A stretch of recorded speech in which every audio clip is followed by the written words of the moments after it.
So today I want to welcome Sally Fallon from the Weston A. Price Foundation. Sally's the president of the Weston A. Price Foundation, and I'm really excited to have her with me today to talk about diet and nutrition. This is something that we talk about quite often with our patients as we work with their reproductive health systems and fertility and getting them back on track. So I'm really excited to have you here and sharing some of the knowledge that you have and some of the things that we try to instill in our patients. So thanks so much for joining us today, Sally. Oh, you're welcome. You're welcome.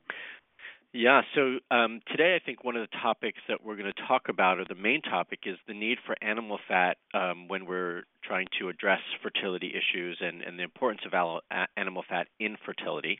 But before we get started, can you just share, for those people who don't know about you and the Weston Price Foundation, can you share a little bit of information about yourself and the foundation for everybody? Okay, well, I am the founding president of the foundation. And people mostly know me by my book, Nourishing Traditions. But my husband and I and a few others set up the Weston A. Price Foundation in 1999. And the purpose is to provide accurate information about nutrition. So we have no ties with industry or government, and we can give people the truth. And one of our most important messages is how important it is to have animal fats in the diet. They are not the villain, but they're absolutely essential for good health.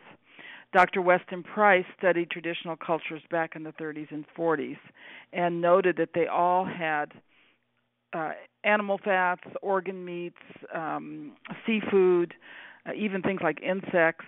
And these provided three critical vitamins, A, D, and K, which are essential for normal reproduction. So we do put a lot of emphasis on fertility and the pregnancy diet and having healthy babies. And again, it's a real big emphasis on getting back to these animal fats, which is hard for people to do because they've had so much propaganda about the fact that, or not the fact, but claiming that these things are bad for them. Yeah, absolutely. It's something that when we start working with patients here and we start having the conversation about fats, we get this scared and sometimes bewildered look on their face. So you want me to do what? Because I thought this was bad for me, right? I mean, that's really what they say. So speaking to that point, can you start to elaborate a little bit? It's one thing for my viewers and listeners and patients to hear me preaching all the time about it, but it's nice when they hear it from somebody else, especially somebody, with your stature. So can you share a little bit of why the importance of fat when we deal with fertility and what its role is in the body? Okay, well, first I'd just like to tell you a little story, though, just for all the skeptics. There was some journals written by Calvert here in Maryland, and one of the things he talks about, and this is back in the 1600s, why the Indians never had fertility problems. They always had babies and healthy babies. And they said, well, if we have a couple who is not getting pregnant, we put them on a special diet. And that diet was the bear fat diet. And they were, both husband and wife were to eat nothing but bear fat for a month. And they said it always did the trick, and they always got pregnant with the bear fat diet. Now, we actually had bear fat analyzed for vitamin K, and it's extremely high in vitamin K, which is one of these critical vitamins for fertility. Vitamin A and vitamin D are also critical for fertility. For example, you cannot make sex hormones without vitamin A. So you can't make estrogen, you can't make testosterone without vitamin A. And again, we get vitamin A from organ meats like liver, animal fats like butter and egg yolks, certain types of seafoods like cod liver oil.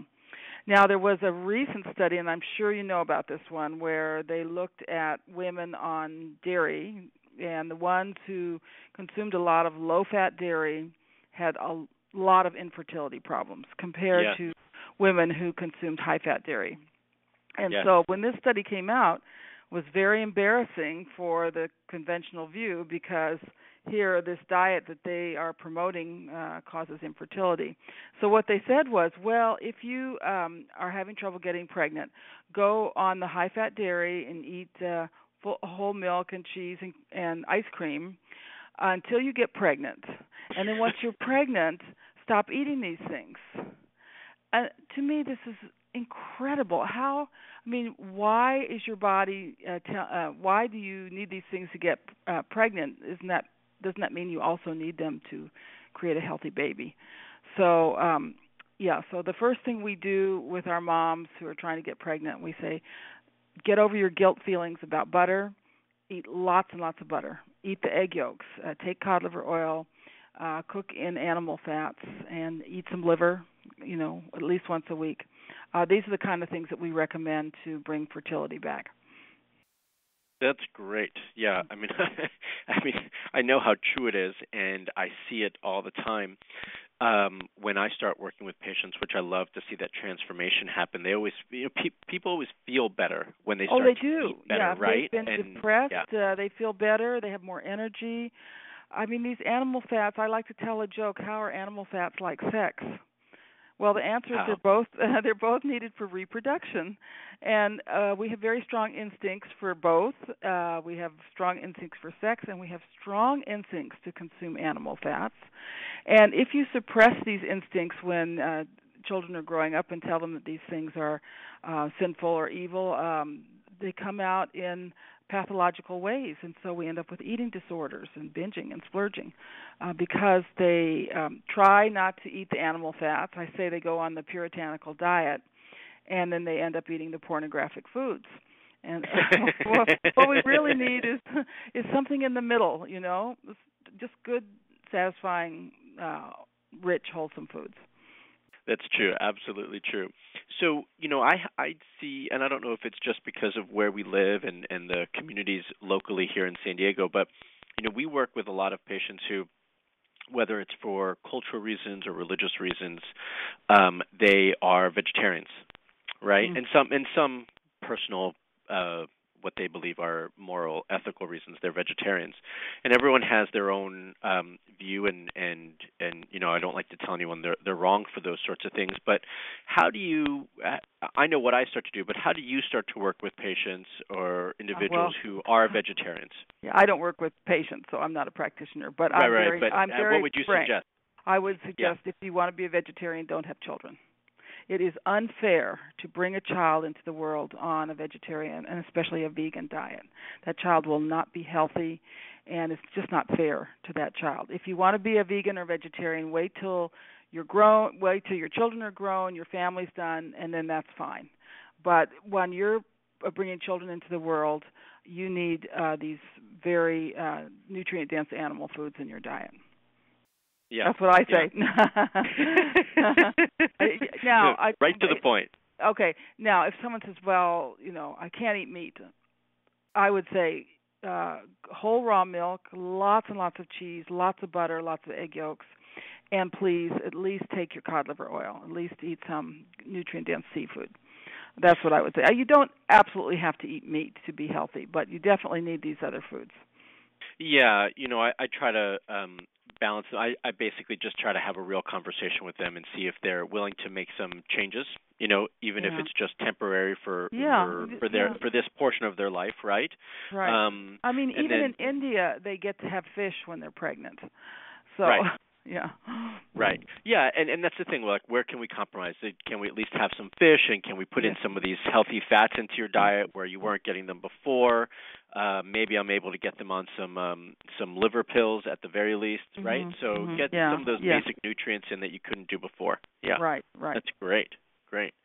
And so you primarily work through, because you don't work with patients, so you just primarily work through the book, your Nourishing Traditions book, and how else do you kind of spread the word? What else? Well, the foundation. The foundation is the Weston A. Price Foundation is a educational foundation, and we publish a journal, a quarterly journal, and we publish a lot of materials for people, educational materials.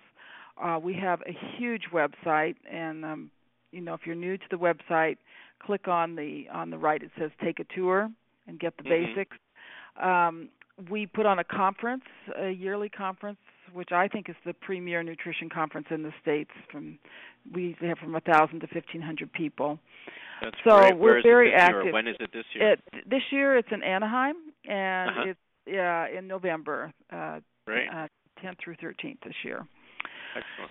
And we also publish a shopping guide, which is updated yearly, and we name brand names, what we recommend, and we also have a system of local chapters that help people find the kind of foods that we are recommending in their area. So if you're looking for raw milk, for example, you can click on Find a Local Chapter and find the chapter that is nearest you. Fantastic. Any other tips that you'd like to talk about or knowledge that you'd like to share when it comes to fertility and reproductive health? Well, I think one of the most important things that Dr. Price discovered was that most of these cultures that he studied had a period of special feeding for at least 6 months before conception. So both the man and the woman ate very nutrient-dense foods. We call them sacred foods. One of the sacred foods, for example, was fish eggs. Another sacred food was liver. That's why I like to call our diet the pate and caviar diet. And so it's a great diet. And they built up their nutritional stores so they were ready when when conception occurred. Everything was there for that baby to grow normally. And then they continued this diet during pregnancy, lactation, and then when the child was growing. And I can tell you that the members of our foundation who have done this, these children are absolutely gorgeous. They are strong and healthy and cheerful and smart, and they meet all their milestones. They're rarely sick.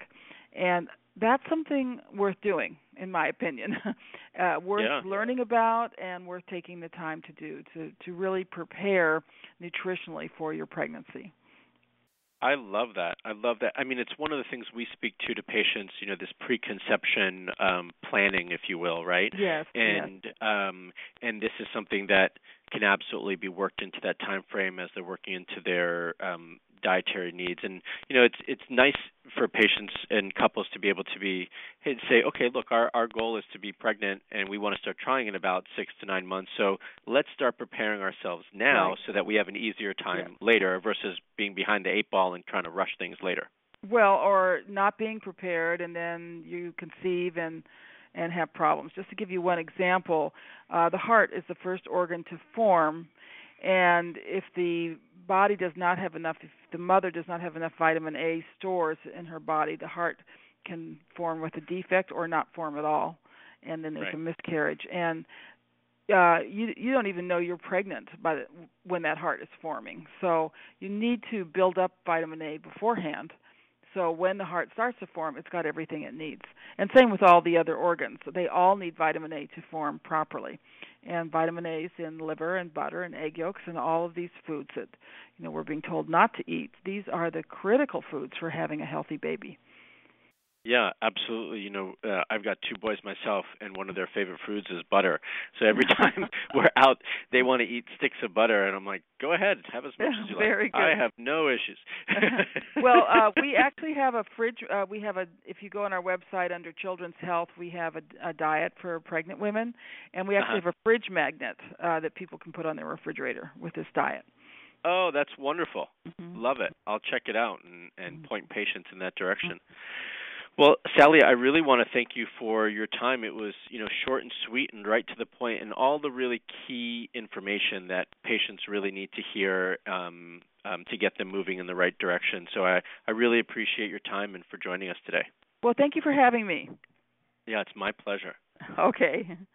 All right, Sally, you take care. And, the conference is your conference is nearby to me, so my plan is to attend this year. It should be straightforward for me. Oh, that would be great. Well, be sure to make yourself known to me.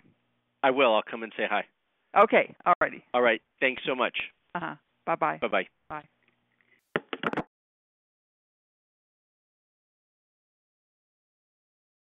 Hi, I'm Marc, the fertility expert, and today I'm going to share 3 easy tips that are going to help you get pregnant fast. If you're trying to get pregnant, keep watching these videos for 3 things you could consider changing in your nutrition today.